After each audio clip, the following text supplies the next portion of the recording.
Welcome to NFT Rebels, the podcast where technology, creativity, education, and non-fungible experiences meet each other.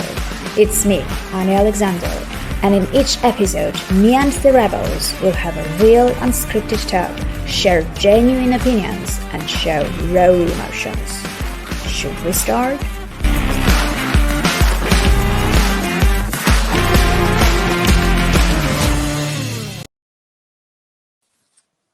Okay, hello everyone. We are live. This is the NFT Rebels. Welcome everyone who's watching and who's going to listen later on.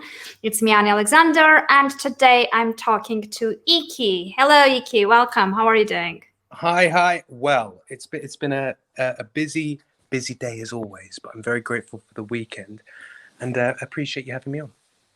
Nice. So Icki is an NFT artist. I'm sure that the NFT community knows him. He had a quite popular drop recently of his first Genesis piece on Foundation. Everyone was super excited about it. It went really well. So today we're going to talk a little bit about that, but also mainly about the role of the communities, how to engage with the communities, and also about the egos and whether they have a place in the NFT community. And when you come in, should you take it with you or not, right? That's kind of what we want to discuss today. Yeah, let's be provocative. Let's do it. Why not? Okay, cool. So whoever is watching, you can guys leave comments. We will be able to see them. So let's roll. Let's just start from the very beginning. NFT space is relatively recent, quite new. So let's try to understand, how did you end up in it? What was like, where did you hear about it? How did you end up coming into it? What was your experience like? Yeah, good question. I'm definitely one of those people who is not a crypto native. I traded in some crypto a long time ago, and didn't touch it since. But was kind of always aware of it. It was always kind of there on the sidelines, and lots of friends and family kind of traded it and stuff. So it was kind of always there. And then, yeah, I heard about this thing, right? These fungible tokens, and I thought, this is interesting, and that kind of drew me in. I'd kind of heard about it for quite some time, all the way back to like the days of kind of the early OpenSea kind of things. So, and I'd known about Beeple for a while, right? From a different perspective, not from NFTs, but from his work, right? So, from his kind of motion. So through him, I kind of heard about some of this stuff. So I think that kind of drew me in. And then I just thought it would be interesting and fun to give it a go. But initially, for a very different purpose, I was thinking more philanthropically. Initially, I was thinking, okay, what can we do? I like to do a bit of giving back. And I thought, well, what can we do? And I'd been doing these kind of workshopy things for different purposes, and it made sense to kind of see if we could tokenize what some of the stuff we do in these workshops and see if we could raise money. So initially it was a Cancer Research UK kind of driver, so nothing really to do with becoming an artist. And I'm very conscious of saying that, because I didn't consider myself an artist. I was a creative, and I used to do work with that creativity, shall we say. And then and then I jumped in. I did a bit of that. It was quite successful, very happy, made some large donations, and felt great, and then started to kind of engage more in it. I think that's how it all came about.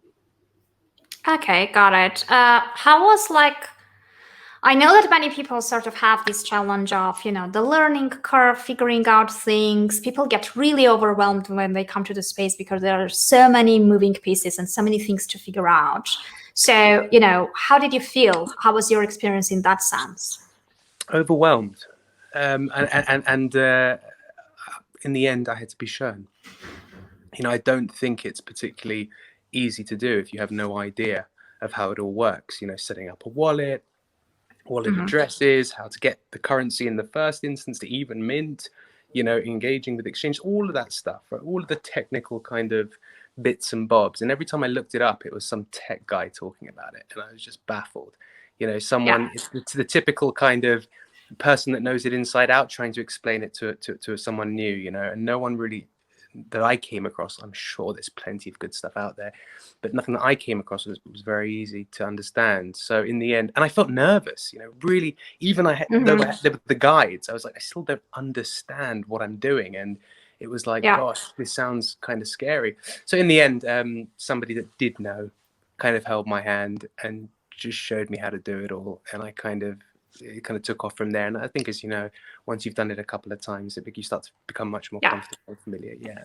It comes with the time. Yeah, it's just an experience. But I totally get that. And the first times are always pretty scary because there are so many things. And just the idea that on the blockchain, if you do something wrong, there is no customer service. There is no kind of, getting back the transaction and all that stuff. Right. Just that idea is very scary because, like, you know that the mistake can be like just yeah, it's no problem. It's no problem, Icki. Just go to Etherscan, click on Etherscan. I'm like, what is this? This is crazy. Like that. Connect your MetaMask. You can see your transaction. It's fine. I'm like, what do you mean? Block 1, block 2. What is all this? No, but it is something that once you kind of understand, you do realize how simple it is. But it's kind of, I'm talking about how simple the basic functionality is, what you need to do in order to mint an NFT, in order to engage in it, transact in it, and so on. So definitely, yeah. But I'm not great with tech anyway, which is kind of ridiculous considering the medium I use. But it's true. I'm not particularly tech savvy, and I generally need to be shown things many times before I get it. I'm definitely a doer, and I need to do it before I kind of get it. No one can kind of you learn by doing it. Yeah, right. I mean, got it. One of those people for sure. Yeah, got it. So tell me, like, honestly, when you got into the space, did you bring your ego with you?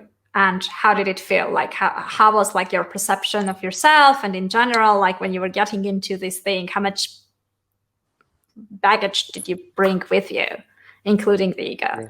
Ego. Yeah, I love to talk about myself, so that's a good start. Did I bring ego into it? Honestly, probably a little bit, yeah. But I was also very conscious of there was ego, but it was hidden, because I treated it like a professional endeavor. So the idea was, I'd had no socials really, certainly not in the Twitterverse, which seems to be the place where it's all happening. And all my work had kind of been over the last 20 years, all the jobs and things that I'd done had been through word of mouth mostly. So I never had a need for it. In fact, quite the contrary. I thought I was cool for not engaging in it. That was kind of my mentality. So, I canceled my Facebook account. And that was just a personal, account. And I cancelled that account. It must be 15 years ago, if not longer. So I just had no interest in it. And so when you were a real rebel, just getting out of I'm the real rebel here, right? So when I came in, I kind of I thought about what I'd done in the wider in my career, and I felt like when I was looking at other peers that were doing well in the space, that I could, I had the same kind of credibility, I guess.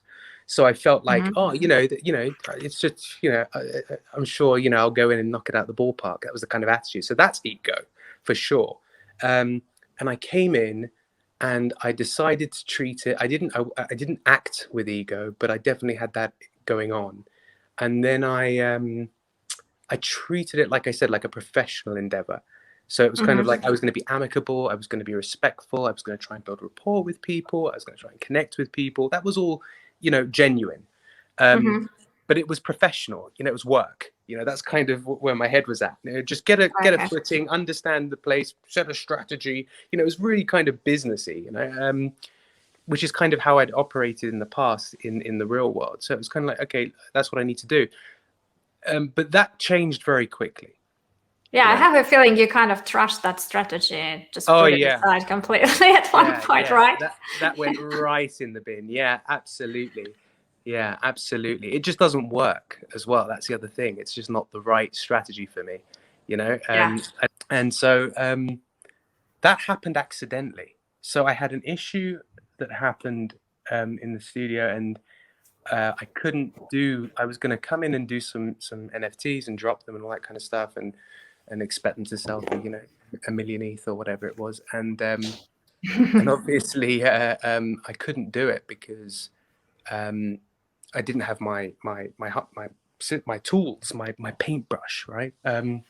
And so I decided I wanted to use the time as productively as I could, and so I started to engage. But I suddenly realized there was this thing called Spaces, and I thought, wow, Yeah.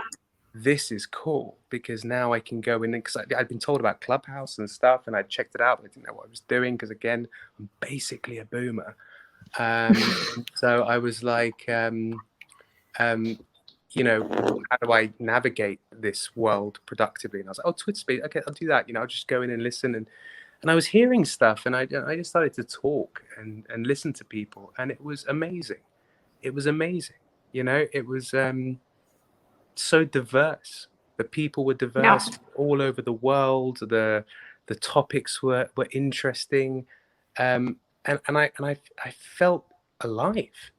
You know, Mhm. for the first time in a long time, it was incredibly therapeutic. So yeah, and then it all shifted, and I realized perhaps I'll just do this for a while and see what happens. And yeah, and it did begin to happen. Yeah, it's interesting. I think like the biggest challenge for people who are coming into the space, especially people who haven't used Twitter before, like there is this layer of figuring out Twitter, and then there is the layer of figuring out how the NFT communities work. And then, you know, there is this challenge of, okay, how do I gain visibility? Because everyone is trying to, you know, to talk about their drops and upcoming issues and kind of, you know, try to leave impression. How do I stand out? And all in one, like it becomes like a whole chain of things that you have to figure out, right? Right. So Twitter Spaces is probably, I mean, is it the same experience with you? Twitter Spaces has helped you kind of, you know, get that visibility, that initial visibility, or you were also getting that from just Twitter engagement, not from the voice No, feature? I mean, I mean, well, engagement is kind of non-existent unless you've got organic growth to a certain point. I feel like, you know, Mm-hmm. that you kind of, once you've got a certain amount of support around you, and you're engaging with them and they're engaging with you, and you've got comments and you've got things to talk about and things to share, and you know, I think Mm-hmm. once all of that stuff is happening, then it becomes much easier to kind of get the snowball of support Yeah. and traction. And Spaces by far is and I'd hate to use the word hack, but it is. You know, if Mm-hmm. anybody's interested in this space, in how you grow an organic following from pretty much nothing and very quickly, it's really quite simple. It's be authentic and engage in the community and share what you know, because I assure you someone can benefit from it. You know, I learn every day in those Yeah. spaces, you know, whether it's some kind of emotional growth, my thinking, technical growth, the industry, you know. And I Mm-hmm. think you have to be very agile in a space that's moving as fast as this, you know, because it's changing all the time, and I think it's important, Absolutely. you know. So Yeah, that's yeah, kind of absolutely. yeah. So for me, that was definitely the way to go, was to kind of I think that's, you know, I think the key word is for you, because the thing is, like, you know, you and many people that we engage with in the community on a daily basis are genuine and authentic people by default and by their personality, and you know, that's their natural state, right? So we have seen several people who come to these spaces and who have a completely different agenda, and they behave in a different way, right? So Spaces is the, you know, the the hack, so to speak, but it's the hack for people who are doing it right, or who organically sort of fit into this human conversation, and the ones who are trying to trick the system are kind of identified, and like very easily you can just feel it. So so what do you think about that? Like, what are the things that probably people should know that is, I don't know, annoying or unnatural, or kind of may feel okay, but it actually isn't? Yeah, What should they look for? it's a good question. I do agree, by the way, with what you were saying there, whether or not that was your opinion, if you were just kind of asking. But I agree with that. I think it is very obvious when someone is coming in with an agenda, right? And the thing is, it's everybody has a different motivation and objective in this space, right? There are people that want to make money quickly. They want to treat it like a business. They want to grow like a business, and that's okay, And I've got nothing against that. It's just about the authenticity. If you care about a business and you come in and you start talking about the business side, and it fits the space, that's kind of sensible discussion for that space, then you're just being authentically you, and I'm okay with that. And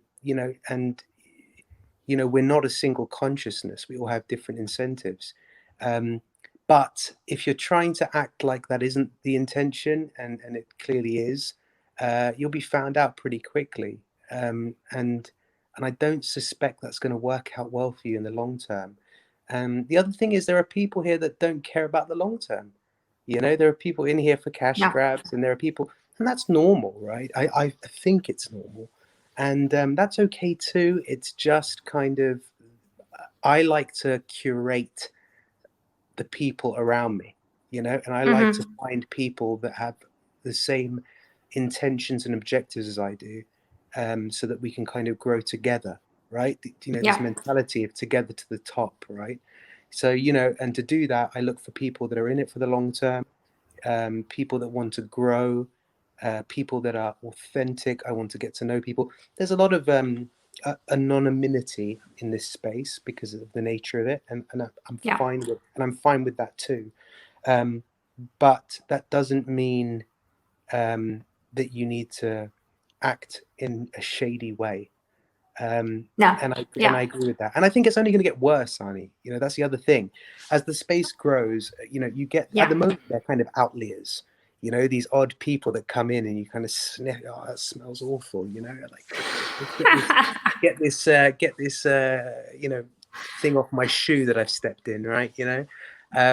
But in reality, I think they're outliers at the moment, but I think there'll be a lot more of it. I think it's important to kind of take the opportunity in a space like this to create values that are healthy for everybody, right?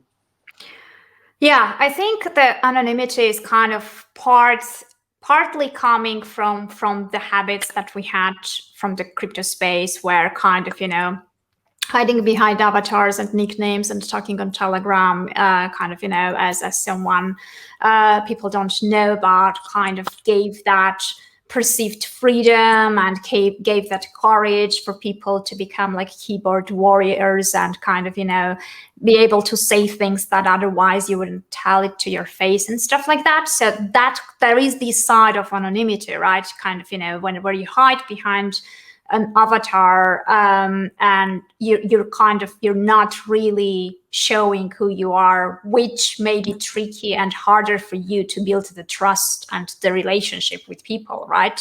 When people don't see you, when they don't know you, when they kind of don't really just part of the trust may be lost. The opportunity to build trust may be lost because, like, there are people who prefer to see the faces and to know who they are talking to, right?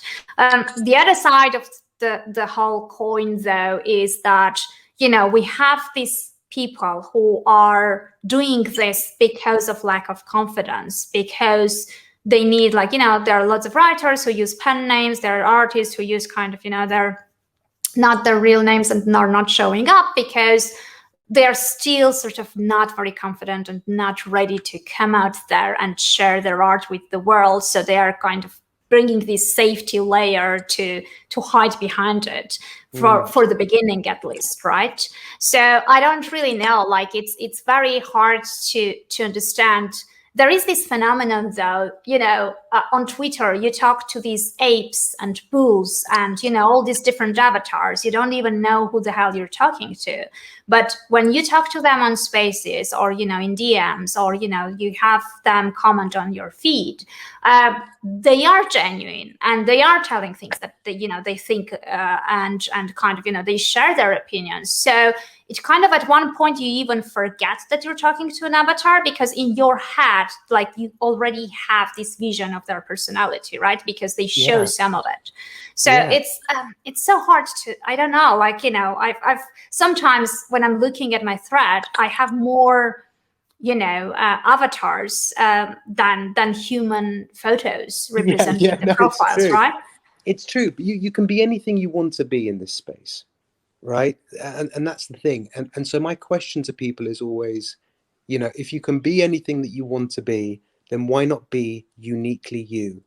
For the first time in your life, without having to hide a thing, without having to hide the way you feel and the way you act, and not be considerate about, what someone might think of you. No one knows who you are. It's just an avatar, so be uniquely you. Take this opportunity to kind of embrace who you are, and I think that's what's so special about this space. Others might, like I said, there are these people that will use that in a negative way, but it doesn't have to be that way, and the thing is, people are really receptive, positively receptive. You can pretty much tell anybody anything here and kind of say, look, I'm in it for the money or whatever. No one's going to shoot you down. They're just like, well, thanks for being honest. I don't believe that anyone is not there ultimately for the money, because, like, well, I'm not. But Annie, I got to jump in here because I'm not, right? Money is a wonderful bonus. Don't get me wrong, right? I wasn't saying like money. That being. I'm not. I'm not. No. I wasn't saying that being like the only and ultimate goal. What I was saying is, like, we all as artists would love to be able to make full-time income from this. So we would do it full-time, right? So that's what I meant. So ultimately, like, all of us eventually would like to get there. It's just about, how fast, how much, what is the role of that in the whole equation, kind of thing. But let's be honest, like, we all want to make money with from what we create, because eventually if we make it, we will be doing this full time. That's what I meant. That was the 100. No, thanks for the clarification. 100% agree with that. I mean, who doesn't want to make a living doing something they love, right? So yeah, no, I completely and absolutely, that's the dream. That's the dream for me too. The reason I interjected is because for me, it's about, look, I was fortunate. I've had a fortunate career, and I still have those opportunities, right? So, for me, it's about what was missing in my life, right? Which is the ability to have a personal expression, because I'm always doing something for someone else, there's always a boss involved, there's always someone else involved. So someone that says, yes, this is good, or no, that's bad. And as a result, I'm very detached. And you're doing a brief, right? You're getting a brief of what to create and how to create it. Absolutely. So it's, And so I'm detached from the work, right? I couldn't care less. If they tell me it's shit, excuse my language, but if they tell me it's shit, right? I'm like, okay, well, what do you want then? Okay, fine. I take nothing personally, because it's just a job, right? And it's about making sure that I meet the needs and wants of that particular client, or whatever it is. So that's a very different thing to suddenly being in a place where I get to share what I want to share, and my visions. And I've dreamt about that for so long.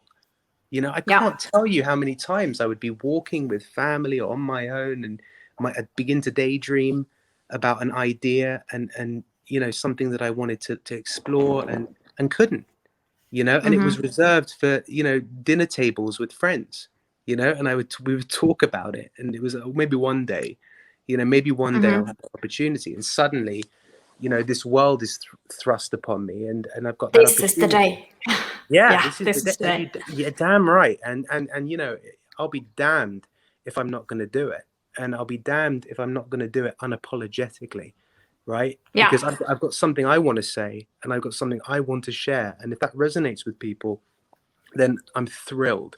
And if it doesn't, well, that's so what? That's kind of it is what it is, and I'll deal with that. And that's my choice, is to be vulnerable. My choice is I will be vulnerable. I will take that feedback for what it is. But if you think I'm going to be apologetic, or I'm going to pander to somebody else's wants just so that I can sell something, or I've done that my whole life. I don't need to do that anymore. If I want to do that, I can do that. I can do that in my job, right? I don't need to do that. Yeah, we have an interesting question, which I think is linked and kind of in a logical continuation of what you're saying. Would you rather have X amount of permanent job, or make your living in the as a digital creator, getting paid half of the X? Is paying the bills enough money? Absolutely. Like, would you trade off the thing? It's a no-brainer for me, right? For me, finances are kind of incredibly important to the point at which my life is sustainable. I've got 2 children, I've got a wife, I've got family, I have bills to pay, right? I live in London in the United Kingdom. It's not a cheap place to live. I have certain responsibilities as an adult, so of course I need to make sure that's important, right? And so up until that point, work takes precedent, but beyond that point, everything else is a bonus. The delta is okay. Yeah, and also I don't believe that it's a great question just to kind of gauge someone's intent. But in reality, I also strongly believe that in reality, if you're doing something that you are passionate about and you love, and you wake up every day and you drive towards it, success is an outcome that will eventually occur. It's not an if, it's a when.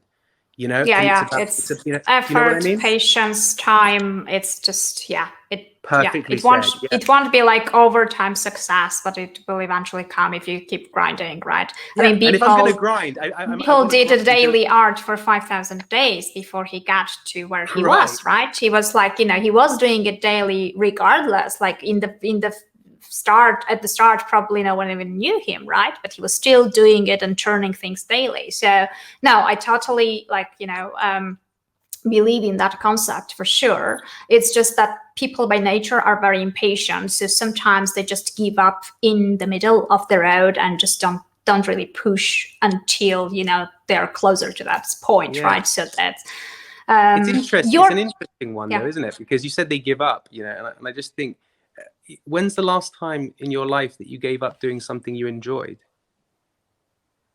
Why did you? I'm interested by that. If you're doing something that you truly love, that is your calling, right? Which most people, by the way, can spend a lifetime looking for, right? True. Or people can't even answer that question, right? What is it that you love? And so if you find something that you love in that way, and you'd do it for free. You'd find the time, and this idea of giving up just tells me that maybe it's not the thing for you. Maybe that's not your. It's like you may have poses, and then it comes back to you. You may have just periods where you kind of you have like life happens, and then as a result you lose motivation, and then you sort of stop addressing it, and then it kind of sleeps. And then it wakes up and comes back again. So it periodically comes back. You can't really, completely eliminate it from your life. But sometimes there are periods where you're kind of, it's not like the main focus of your life, and it starts sort of drying out a little bit. So that has happened, that kind of thing. But it always comes back. It's like, it's part of you. So you can't really just give up and forget about it and just, trash it, because it's part of being yourself, right? So you can't really sort of give it up forever and just forget about it. It always nudges you. It always comes back. And at the period where you're not doing it, you feel guilty that you're not doing it, because that you feel like you should have, right? So it's a difficult, interesting kind of situation. Going back to your journey, like you had this first sort of NFT first Genesis piece that you went through. I think since we're talking about the importance of the communities, I think in your case, I was observing like the wholehearted support that the community gave you during that period. And before that, in terms of the encouragement during the process and kind of, making sure that they had your back emotionally. So emotionally in the beginning, and then practically once it was out there in the market. So do you think that if you didn't sort of wait it a little bit to get that relationship in place, to get those, that group of people around you sort of really becoming your fans and genuinely, without even you asking, willing to just support your initiative, it would work as well, even if it was the same art piece? For me, absolutely not. It's like, the people around me are the making of me, without a doubt. Look, do I believe in the work? Yes, I do. Do I have self-belief in the series that I'm putting out, the 3-part series? Absolutely. It's very important to me. And I believe that if it's in front of enough people, that it may resonate with some people and do as well as it has. So yes, in that respect, I have a confidence in what I'm doing and a belief in what I'm doing. But let's be real about this, right? How do you cut through the mist and the noise, right? You're just another one of many, many, many other hyper talented people, right? Every single day I go through that timeline and I see incredible talent, incredible work. I mean, it's addictive. It's so inspirational, right? My favorite thing used to be rocking Behance, right? And just seeing like all the incredible portfolios that people would put together. It's so inspirational. So how do you cut through that, and how do you find someone that potentially will engage in what you're doing? And the answer is very simple: through support, right? Through a network, through a spider web. So if I didn't have the happy accident, and I'm not going to sit here and pretend it was intentional, because it wasn't, but if I didn't have the happy accident of having that situation where I couldn't put out the work, that 3-week period, and ultimately me investing the time in the community and building on that support, the first drop wouldn't have gone anything like it did. And just to give context to anybody that's listening that maybe doesn't know the story, I minted the piece. I felt incredibly, actually, let's go one step back. Let's talk about support first, leading through it. You said emotional support leading up to it, and then you said, the question kind of said, and then what about the physical delivery, right? So let's talk about that. So emotional support.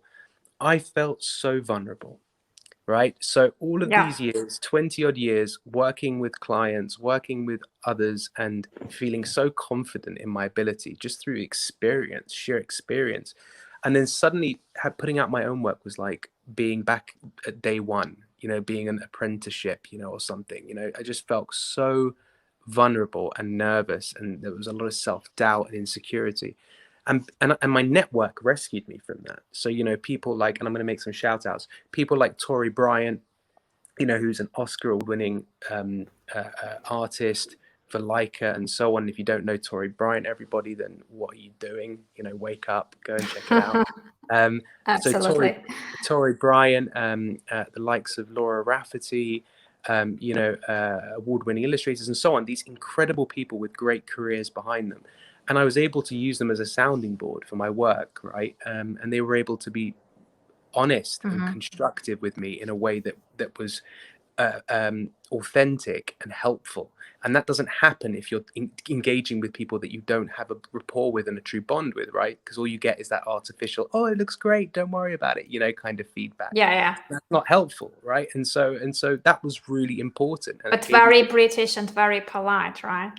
Well, yeah, it's not helpful, but it's yeah. I mean, I've got a policy of not giving feedback, right? Because I don't know how to do it the British way.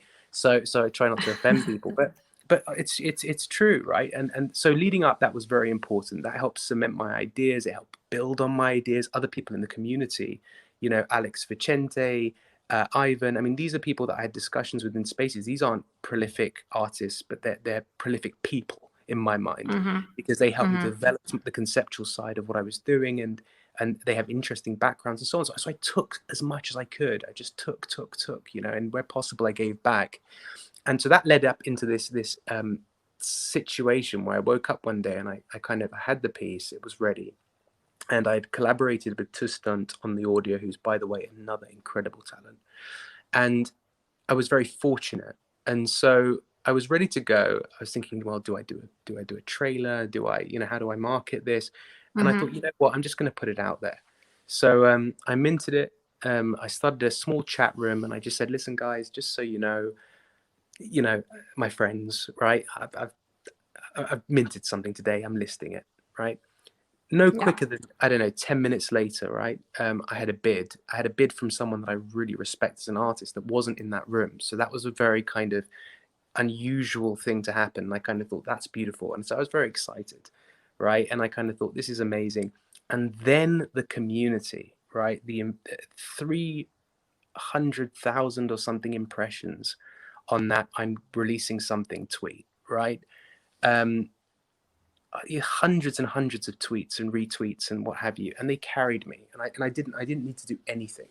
That was just pure love, right? And I was so grateful to receive it. So and not just that, they were also bidding, right? They wanted to buy into me, whether that was because the art resonated with them, or whether or not that was part of me or the brand or believing in me or whatever it was, right?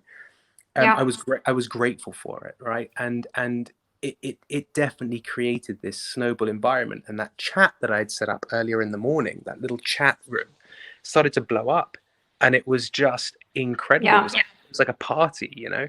And I know. I was observing it. It was beautiful. It was wild, you know, and it was nothing intentional, but it was wonderful, and it kind of figured out. So bid, you know, and it kind of started flying, right? And in the end, what was so kind of beautiful, the kind of dream, was right at the end.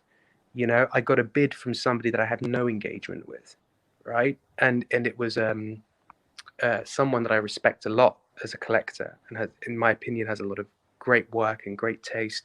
So that was like a dream for me, and that was that reach. You know, the way that individual learned of what was going on and got to see the work and ultimately have the work resonate with them and purchase the work was 100% down to community.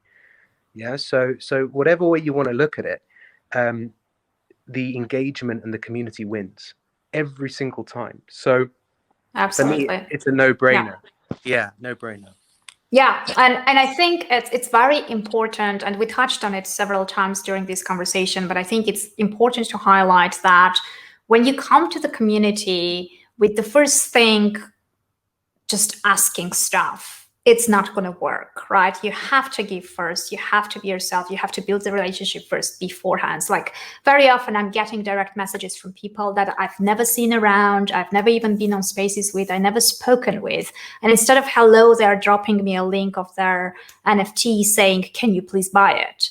And I'm like, it's so weird, right? Like, you know, you can't have that kind of dynamic. It just doesn't work. You have to earn that thing first. So, you know, I'm always kind of advising people that even if you have the thing ready, just be patient and wait for it to get that, you know, to get yourself to a stage where you will have that support. Because it's very sad when people are dropping things that are amazingly good, but just because no one knows them, it may be just, you know, stay invisible there for months. And then, you know, the other thing that they're trying to do, which is, and I don't blame anyone, everyone is experimenting and trying to find ways to get exposure, right? We're just on the same page with you, saying that gaining that exposure is through building genuine relationship, because it's more sustainable, it's long-term, and it's kind of, you know, it's much sort of stronger, the bonds that you're creating. But many people just try to do that by, I don't know, dropping their link under each thread on Twitter, which is asking like, you know, please share your NFT or whatever it is, right? Everyone has different sort of ways to deal with this. But I think this is probably the hardest way, and probably it takes the longest time period to achieve that effect. but I think it's definitely worth the effort and the time. And I feel like, for people like us, it's not even like an effort or a like a hard thing to do, because I mean, I'm sure you enjoyed the process as well. It wasn't like, you were doing it because you had to, right? Yeah. I mean, look, I'm an extrovert, so I enjoy talking to people, and I love sharing, and I love helping. I get a lot from that, right?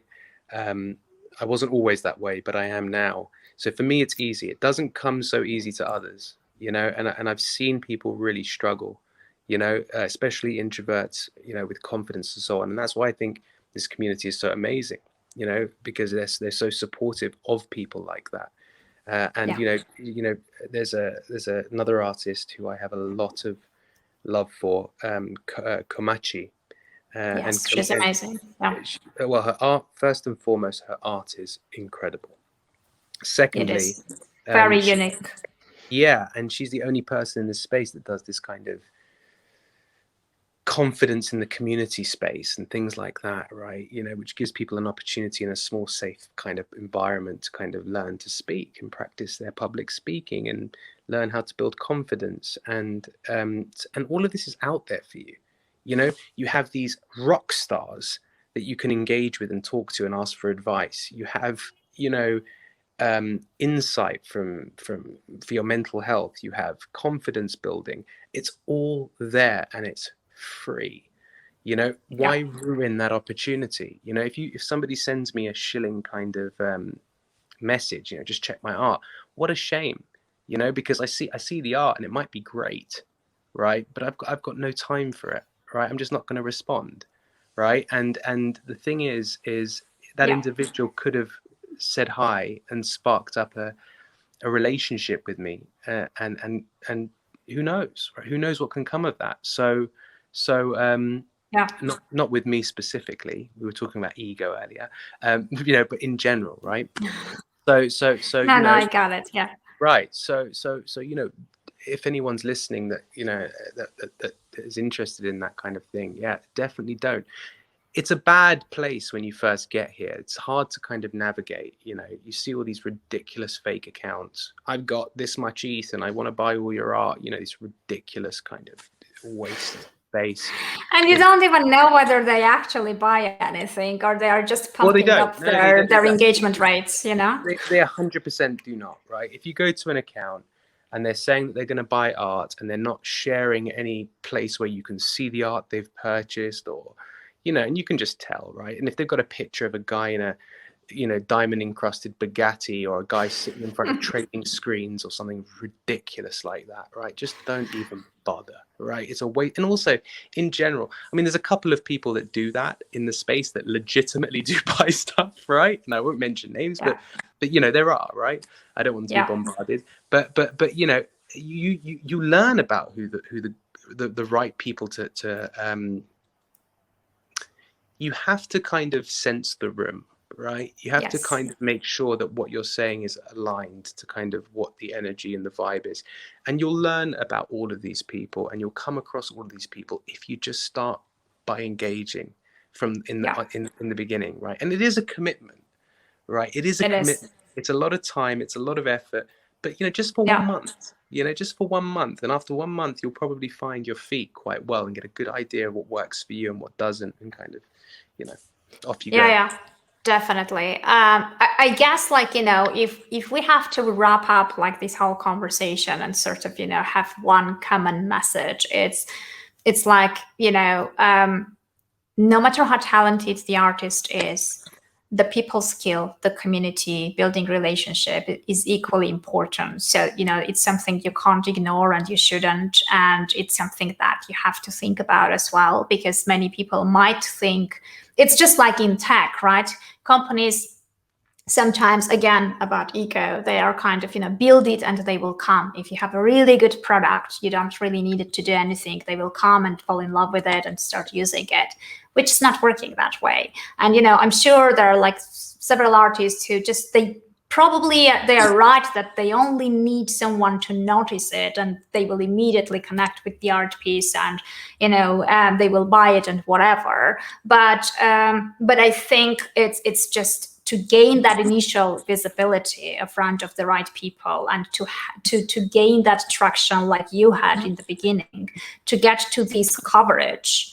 You need someone, supporting you to give you the initial push and to trigger that, domino effect, right? Yeah, The first domino needs to fall. That's the thing.